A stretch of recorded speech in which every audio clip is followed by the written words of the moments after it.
देखिए, जिस तरीका से हम लोग समय पर आधारित चाल, समय पर आधारित क्वेश्चन पढ़े ट्रेन से, उसी तरीका से हमारा नाव पर है। नाव में लेकिन थोड़ा सा चेंज क्या हो जाता है, बताए हुए हैं।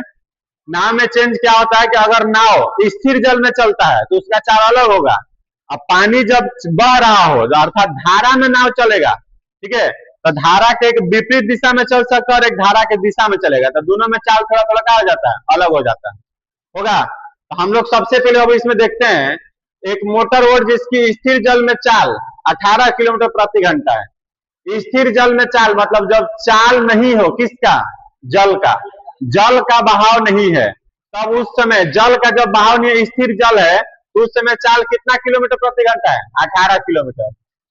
24 किलोमीटर धारा के प्रतिकूल जाने में और वही दूरी धारा के अनुकूल जाने में। बताए थे अनुकूल का मतलब होता है जिधर पानी बह रहा है, ठीक है, और प्रतिकूल का मतलब होता है जिधर से पानी बह रहा है उधर जाना है, ठीक। तब कह रहा है कि धारा की चाल बताइए, तो सबसे पहले बाबू हम लोग मानेंगे क्या कि धारा का चाल क्या है। तो धारा का चाल हम लोग कितना मान लेंगे, x किलोमीटर प्रति घंटा। एक चीज और, हम लोग दो चरण रैखिक समीकरण में जो पढ़े थे उसमें न तो धारा का चाल दिया रहता था और न स्थिर जल में चाल दिया रहता था, दिया था स्थिर जल में चाल क्या वो भी नहीं पता था और धारा का चाल क्या वो भी नहीं पता रहता था। तब उसमें मानते थे वो x और ये क्या मानते थे y। लेकिन इसमें x और y क्यों नहीं मानेंगे, क्योंकि एगो तो चाल दे दिया है ना। जब एगो चाल दे दिया है तो हम लोग को एक ही ना चाल मानना है, तो हम लोग मान लिए धारा की चाल कितना, x। जब धारा के चाल x मानेंगे बाबू, तो बताओ नाव का चाल कितना है, मोटर बोट का चाल कितना है, 18 किलोमीटर प्रति घंटा दिया हुआ है। और हम लोग देखेंगे धारा के अनुकूल चाल कितना होगा, धारा के अनुकूल चाल यही ना निकालते हैं सबसे पहले, एक निकालते हैं धारा के अनुकूल और एक निकालते हैं धारा के प्रतिकूल, धारा के अनुकूल और एक निकालते हैं धारा के प्रतिकूल। तो बताइए धारा के अनुकूल जो चाल होगा कितना होगा, तो चाल बराबर फॉर्मूला क्या होता है, चाल बराबर फॉर्मूला क्या होता है हम लोग का, चाल बराबर फॉर्मूला तो दूरी बटा समय। लेकिन हम लोग को अभी क्या निकालना है, धारा के अनुकूल, चाल निकालना नहीं है। अब देखिए धारा के अनुकूल क्या होगा, प्रतिकूल क्या होगा। अनुकूल का मतलब जिधर पानी बह रहा है। तो बताइए मोटर वोट का चाल कितना है, 18, मोटर वोट का चाल कितना है 18 और धारा का चाल कितना है x। जब अनुकूल चलता है तो दोनों का चाल क्या होता है, जुड़ जाता है। अनुकूल चलता है तो दोनों का चाल क्या होता है, जुड़ जाता है। और जब धारा के प्रतिकूल चलेगा, धारा क्या चलेगा बाबू, प्रतिकूल, तो क्या हो जाएगा, घट जाएगा 18 माइनस x। अच्छा एक चीज और ध्यान देना होगा, बहुत को ऐसे लिख देता है x प्लस 18, यहाँ लिख देगा x माइनस 18, तो वो गलत हो जाएगा, क्योंकि घटाते हैं किसमें से, जो चाल जिसका ज्यादा हो। तो हम लोग जानते हैं चाल किसका ज्यादा होगा, हमेशा नाव का चाल ज्यादा होगा, हमेशा चाल किसका ज्यादा होगा, नाव का। अगर नाव का चाल कम हो जाएगा तो धारा में ऊपर चढ़ेगा, नाव का चाल कम हो जाएगा धारा से तो ऊपर चढ़ पाएगा नहीं, बहा देगा। जैसे बाढ़ जब आ जाता है, बाढ़, तो जब बाढ़ आता है तो उस समय नाव उसमें नहीं चलता है, उस समय स्टीमर चलाना पड़ता है, क्योंकि नाव के चाल से स्टीमर का चाल क्या होता है, ज्यादा होता है। हम लोग को चाल पता चल गया। अब बताइए समय लिख दे क्या, समय बराबर फॉर्मूला अनुकूल में समय, जब अनुकूल चलता है, ठीक है, तो अनुकूल चलता है तो अनुकूल में वो समय कितना लगेगा, तो समय बराबर फॉर्मूला दूरी बटा चाल। बताइए दूरी कितना जा रहा है, 24, कितना जा रहा है 24। अब बट्टा में समय बराबर फॉर्मूला दूरी बट्टा चाल, अनुकूल का चाल कितना है 18 प्लस x। अच्छा फिर उसके बाद चलेंगे प्रतिकूल में चाल, सॉरी प्रतिकूल में समय, तो प्रतिकूल में समय बराबर दूरी बट्टा चाल होगा। अब बताइए क्या कह रहा है क्वेश्चन में कि 1 घंटा अधिक समय लेती है, कौन 1 घंटा ज्यादा ले रहा होगा, प्रतिकूल वाला, क्योंकि प्रतिकूल चलेगा, प्रतिकूल चलेगा तो उल्टा, अगर पानी इधर बह रहा हो इधर चलेगा तो क्या होगा प्रतिकूल, जब प्रतिकूल चलेगा तो नाव का चाल ऑटोमेटिक क्या हो जाएगा, धीरे। नाव का चाल क्या हो जाएगा, धीरे।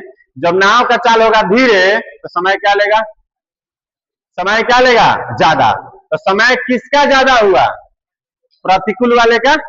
समय किसका ज्यादा हो रहा है, प्रतिकूल वाले का। बात समझ में आ रहा है। अगर पानी इधर से इधर बह रहा है और नाव इधर से इधर चल रहा है तो चाल पता है कि ये इधर से धक्का देगा और इधर से चलेगा, तो ये इसका चाल तो कम ही ना हो जाएगा।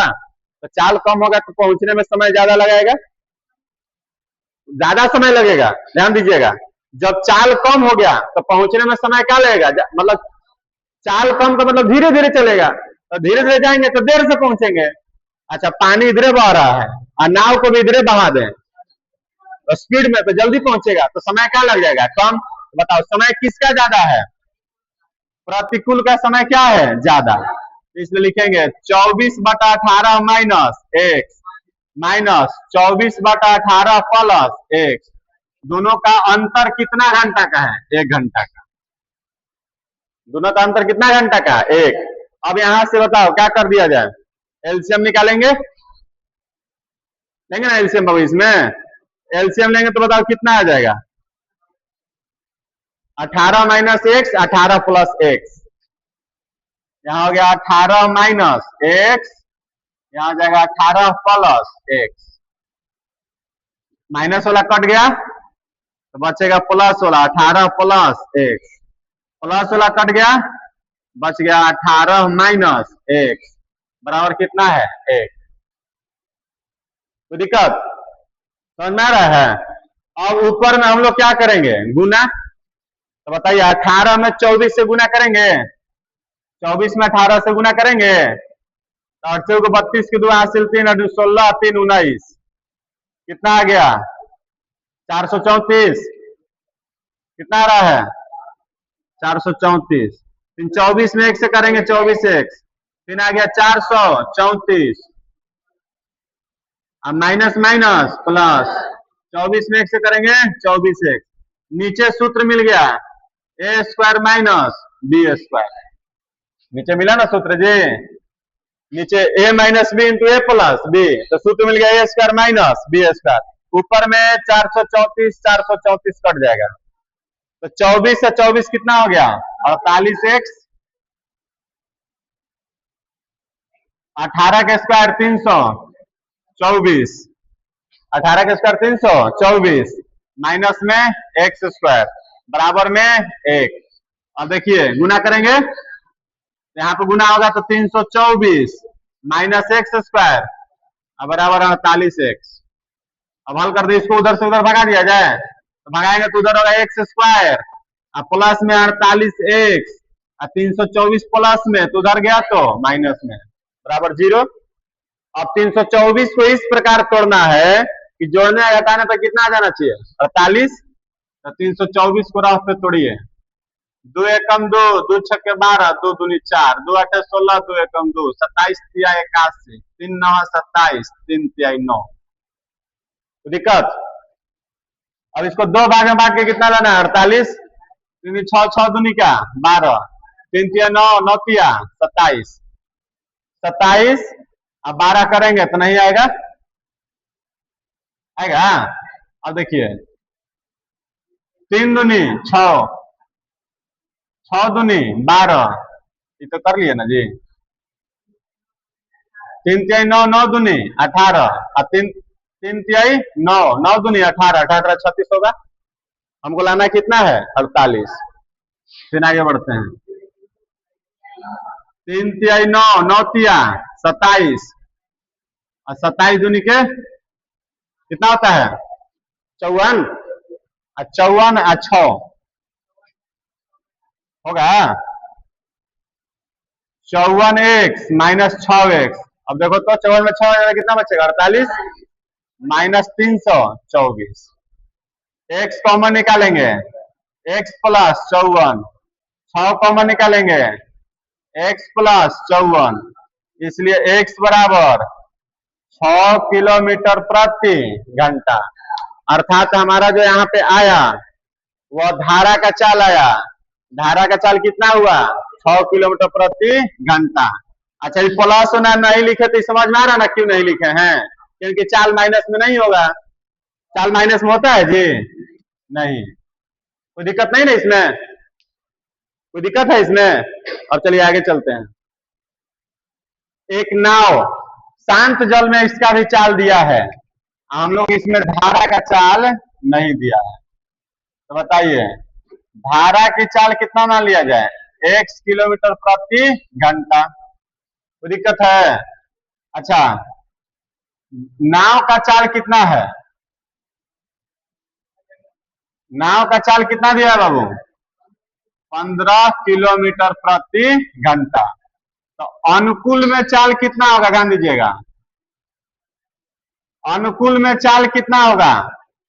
15 प्लस x। अब प्रतिकूल में चाल कितना होगा? 15 माइनस x। यहां तक तो समझ में आ गया सबको?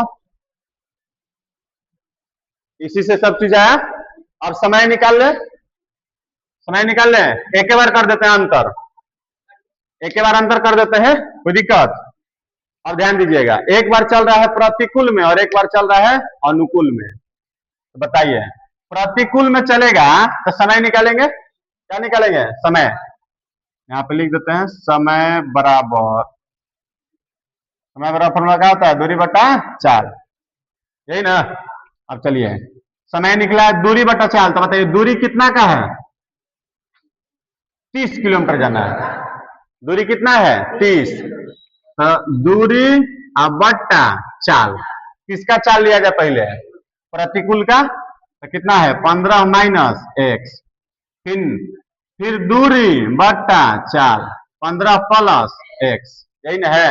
अब ध्यान दीजिए, कह रहा है कि वापस लौट जाने और फिर वापस लौटने में कुल समय 4.5 घंटा। कुल समय कितना लग रहा है? 4.5 घंटा। ध्यान दीजिएगा, जाने और वापस आने में कुल समय लग रहा है, मतलब प्लस, इसमें लगे माइनस, क्योंकि बोला था कि जाने में और आने से इतना समय का अंतर है, और इसमें अंतर नहीं बोला, इसमें बोला कि जाने और आने का दोनों को मिला के लग रहा है कितना घंटा? 4.5। तो 4.5 घंटा का मतलब कितना होता है? 9/2। और 9/2 करेंगे तो नहीं आ जाएगा 4.5? कोई दिक्कत? कोई दिक्कत नहीं ना? ना तो लिखना होगा तो ऐसे लिखेंगे 4.5, यही ना होगा? कोई दिक्कत होगा जी इतना?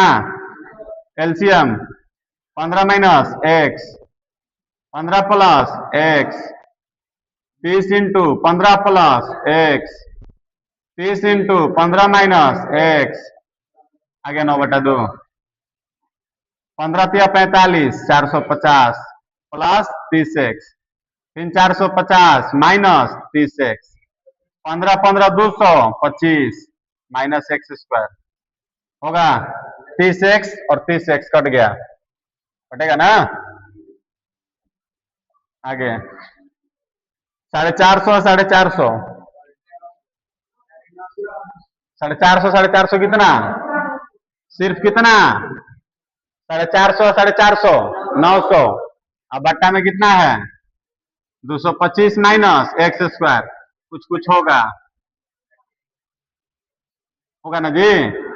अब गुना करेंगे तिरछा तिरछी, 100 दूनी 200, होगा इतना? इसको उधर भगाएंगे, एक्स स्क्वायर, एक्स कहाँ गया जी? वो एक्स वाला खत्म हो गया का? अच्छा, एक्स वाला कट गया है, तो माइनस में एक्स स्क्वायर उधर गया, 225 और 200 प्लस में, तो इधर क्या हो जाएगा? माइनस में। आसान हो गया तब तो। घट गया तो कितना बच गया? 25। इधर से स्क्वायर हटाइए, उधर रूट पाइए, इसलिए x बराबर 5 आंसर पाइए। नहीं, माइनस वाला नहीं ना लिखेंगे, क्योंकि रूट के मान प्लस में भी होता है और माइनस में भी, तो माइनस वाला नहीं लिखेंगे, क्योंकि चाल कभी भी माइनस में नहीं होता। कोई दिक्कत है इतना में? छापिए जी।